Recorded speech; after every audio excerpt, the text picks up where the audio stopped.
Bible బోధించాల్సిన ఒక pastor అన్న మాటలు ఇప్పుడు వివాదాస్పదంగా మారాయని చెప్పొచ్చు. మల్లెపూలు పెట్టుకొని బజార్లో తిరుగుతున్న వాళ్ళు అంటుకొని వ్యాఖ్యలు ఎంత వైరల్ అయ్యాయి అనేది కూడా తెలుస్తుందని చెప్పొచ్చు. దీనికి సంబంధించి వాళ్ళు అసలు అంటే ఆ మాటని వెనక్కి తీసుకునే ప్రసక్తే లేదు, మేము ఇలానే ఉంటామంటూ కూడా తగ్గేదే లేదు, ఎవరైనా మా మీద నెగిటివ్గా వీడియోలు చేస్తే మేము కేసు పెడతామంటూ కూడా వాళ్ళు మాట్లాడడం జరుగుతుంది. మరి దీనికి సంబంధించి ఇప్పుడు మనతో పాటు పాస్టర్ అనిల్ కుమార్ గారు మనతో ఉన్నారు. మరి దీనికి సంబంధించి ఆయన ఎటువంటి సమాధానం ఇస్తారనేది ఆయన మాటలను తెలుసుకుందాం. నమస్తే అండి. నమస్కారం. నమస్కారం సార్, ఫస్ట్ ఆఫ్ ఆల్ పాస్టర్లు చెప్పేదంతా కూడా వాస్తవాలు అనేది వాస్తవమేనా? పాస్టర్స్ అనేది చాలా పెద్ద టాపిక్ అండి. అందులో చదువుకున్న వాళ్ళు, చదువు లేని వాళ్ళు రకరకాలు ఉంటారు. అంటే ఇప్పుడు మీరు అన్నారు చదువుకున్న వాళ్ళు, చదువుకోలేని వాళ్ళు రకరకాలుగా ఉంటారు అన్నారు. మరి అలాంటప్పుడు పాస్టర్ అనే పేరు ఎందుకు పెట్టుకున్నారు? పాస్టర్ ఈజ్ ఒక ఆఫీస్ అది, అంటే ఒక అంటే దేవుడు ఇచ్చినటువంటి పరిచర్య బేసికల్లీ. సో క్రిస్టియానిటీ ఒక పెద్ద ప్రపంచం, పెద్ద సముద్రం. అందులో చాలా డినామినేషన్స్ ఉన్నాయి. చాలా డినామినేషన్స్లో కొన్ని డినామినేషన్స్లో ఈ అవుట్ సైడ్ అపీరెన్స్కి చాలా తక్కువగా విలువిస్తారన్నమాట. సో అవుట్ సైడ్, సో ఆ కోణంలో చూసినప్పుడు ఈ మల్లెపూలు టాపిక్ ఏదో వచ్చిందో ఇది అసలు ఎప్పుడు వీడియోనో కానీ ఐ థింక్ ఫస్ట్ థింగ్ ఏంటంటే ఇది ఒక చర్చ్లో జరిగినటువంటి సంభాషణ. ఇది చర్చ్లో జరుగుతున్న ప్రీచింగు. ఆ పాస్టర్ గారికి అవగాహన లేదు. ఫస్ట్ పాయింట్ ఏంటంటే ఆ పాస్టర్ గారికి ఇది మల్లెపూ అదే నేను చెప్పింది, కొన్ని డినామినేషన్స్ ఉన్నాయి. అంటే నువ్వు ఏమంటారు, పూలు పెట్టుకోవడం రాంగ్ అంటారు, లేకపోతే అట్లాంటి లీగలిజం అంటారు దాన్ని. లీగలిస్టిక్గా ఉండేవాళ్ళు. వీడియో చూసినట్టయితే ఒక చర్చి ముందు ఒక పూల కొట్టు పెట్టుకుంటాడు, ఒకతను పూలు అమ్ముతాడు. నువ్వు ఇక్కడ అమ్మకురా అని చెప్పినప్పటికీ డెఫినెట్ గా చర్చి ముందు పూలు వెళ్ళవు, నో క్వశ్చన్. పూలు వెళ్ళవు, టెంకాయలు వెళ్ళవు. ఎందుకంటే చర్చిలోకి వెళ్ళే వాళ్ళు టెంకాయలు కొట్టరు, ప్లస్ పూలు వాడేటువంటి ఆలోచన లేదు. కానీ బట్ ఇష్యూ ఏంటంటే అదొక ఇండోర్లో జరిగినటువంటిది.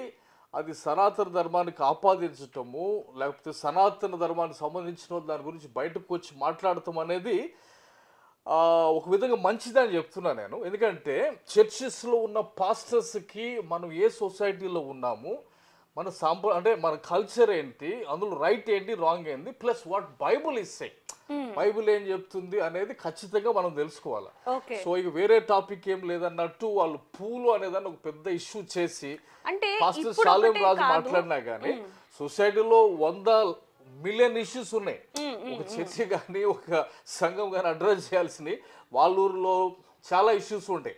కరప్షన్ ప్రాబ్లమ్స్ ఉంటాయి, డ్రైనేజ్ ప్రాబ్లమ్స్ ఉంటాయి, లేకపోతే చాలా ఇష్యూస్ ఉంటాయి. కానీ ఇట్లాంటి ఇష్యూస్ని తీసుకొని దాని గురించి మాట్లాడటం అనేది అంత అవసరం లేదనేది నేను అంటున్నాను అనమాట. ఒకటి, సో ఇక్కడేమంటే ఒక పదాన్ని నేను ఖచ్చితంగా ఖండిస్తున్నాను. ఆ పదం ఏంటంటే యేసు ప్రభువు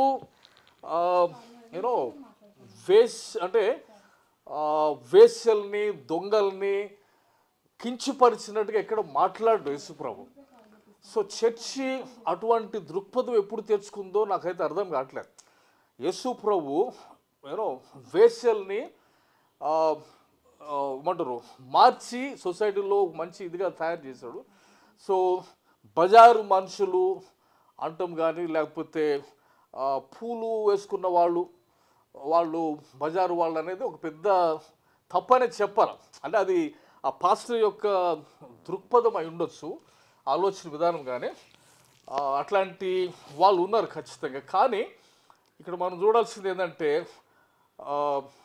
వాడు ఇప్పుడు బయట 80% పాపులేషన్ ఉన్నటువంటి హిందూస్గా ఉన్నటువంటి మన దేశంలో అది కల్చర్కి సంబంధించింది.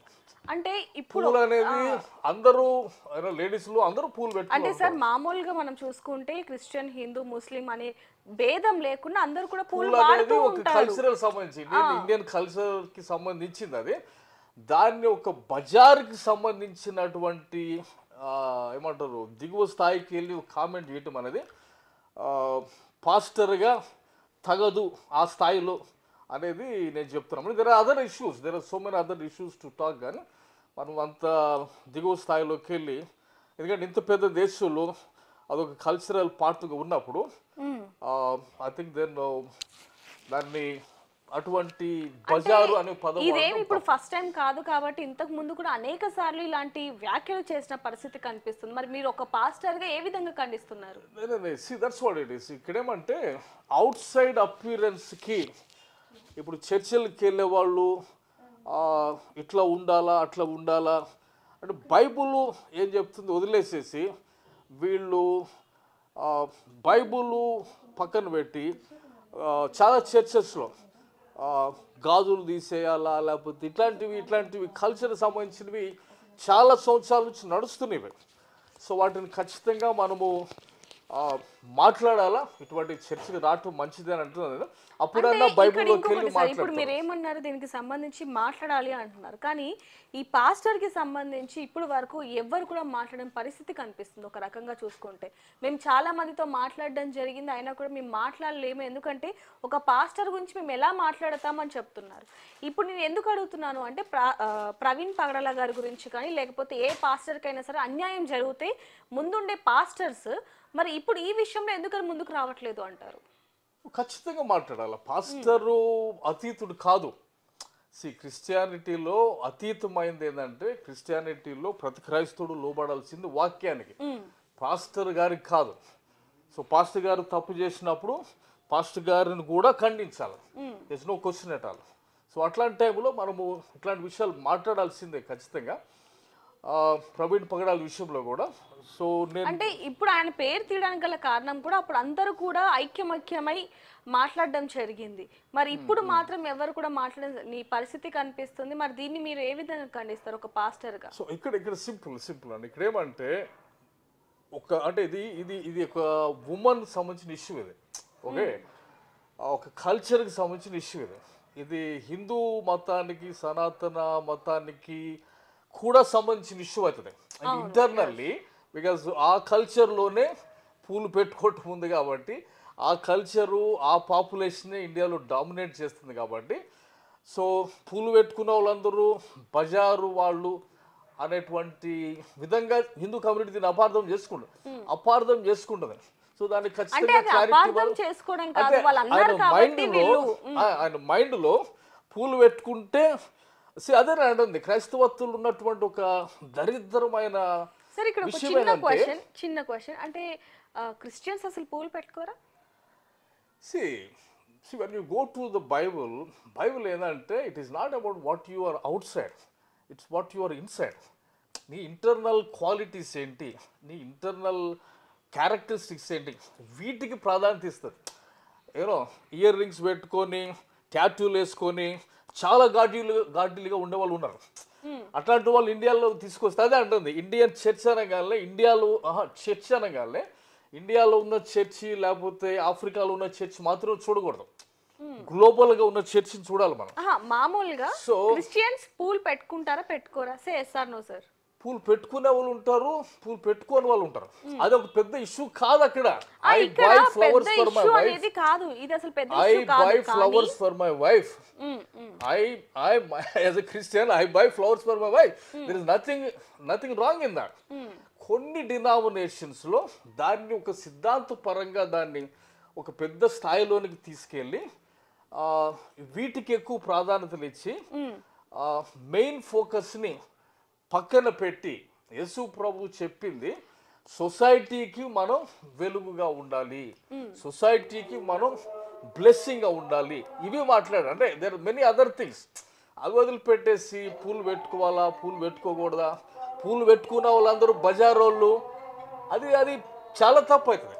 అంటే ఆయన ఒకవేళ డైరెక్ట్ గా ఇప్పుడు ఏ విధంగా యాక్షన్ తీసుకుంటే ఇంకా మిగతా వాళ్ళు ఇలాంటి ప్రోత్సహించకుండా ఉంటారు అంటారు? ఇది పాస్టర్స్ మైండ్ సెట్లో మార్పు రావాలి. పాస్టర్స్ బయట ప్రపంచం గురించిన అవగాహన కలగాలి. మనం ఉన్న సొసైటీ ఏంటి, ప్లస్ ఇక్కడ జస్టిఫై చేయాల్సింది ఏమంటే ఆయన he is only addressing the church members. ఆయన చర్చ్ మెంబర్స్కే అడ్రస్ చేస్తున్నాడు. కాబట్టి పాస్టర్స్ కూడా తెలుసుకోవాలా, పూలు పెట్టుకున్న వాళ్ళు పూలు పెట్టుకోని వాళ్ళు పూలు పెట్టుకుంటే వేస్ట్లు అయిపోరు, అది పెద్ద అబండం అవుతుంది, తప్పు అవుతుంది. సో అది ఒక కల్చరల్ పార్ట్ కాబట్టి సో దానిని ఆ నెగిటివ్ క్యారెక్టర్కి అటాచ్ చేయడం అనేది తప్పు అని ప్రతి పాస్టరు తెలుసుకోవాల్సిందే. ఓకే ఖచ్చితంగా పాస్టర్ గారు బయటకు వచ్చి అపార్థమైనందుకు ఆయన బయటకు వచ్చి సారీ చెప్పొచ్చు ఏముంది. ఓకే అపార్థం చేసుకుని ఉంటే సారీ అండి ఫర్ దిస్, అపార్థం చేసుకోమాకండి అని చెప్పి ఆయన క్లారిటీ ఇస్తాడని నేను ఆశిస్తున్నాను. ఓకే. సో చూడొచ్చు, ఒక పాస్టర్గా మాత్రం నేను మాత్రం కోరుకుంటుంది, ఆ పాస్టర్ ఎవరైతే ఇప్పుడు ఆ మల్లెపూల గురించి ప్రస్తావన తెచ్చారో ఆయన మీడియా ముందుకు వచ్చి ఖచ్చితంగా క్షమాపణ చెప్పాల్సిందే అంటూ కూడా చెప్తున్న పరిస్థితి అని చెప్పొచ్చు. దీనికి ఆయన క్లారిటీ ఇవ్వాల్సిన పరిస్థితి ఉంది అంటూ కూడా తెలుస్తున్న పరిస్థితి. దీనికి మాత్రం హిందూ సంఘాలు మొత్తం కూడా మండిపడుతున్న పరిస్థితి కనిపిస్తున్నప్పటికీ వాళ్ళు మాత్రం మేము మాత్రం ఎటువంటి క్షమాపణ కూడా చెప్పం, మేము కావాలంటే కోర్టుకు కూడా వెళ్తామంటూ కూడా ఇప్పుడు బిగ్ టీవీలో నడుస్తున్న వార్ అని చెప్పొచ్చు. మరి దీనికి సంబంధించి పాస్టర్లు ఏ విధంగా స్పందిస్తారనేది కూడా వేచి చూడాల్సిన సమయం అయితే ఉందని చెప్పొచ్చు. మరిన్ని వివరాల కోసం చూస్తూ ఉండండి బిగ్ టీవీ.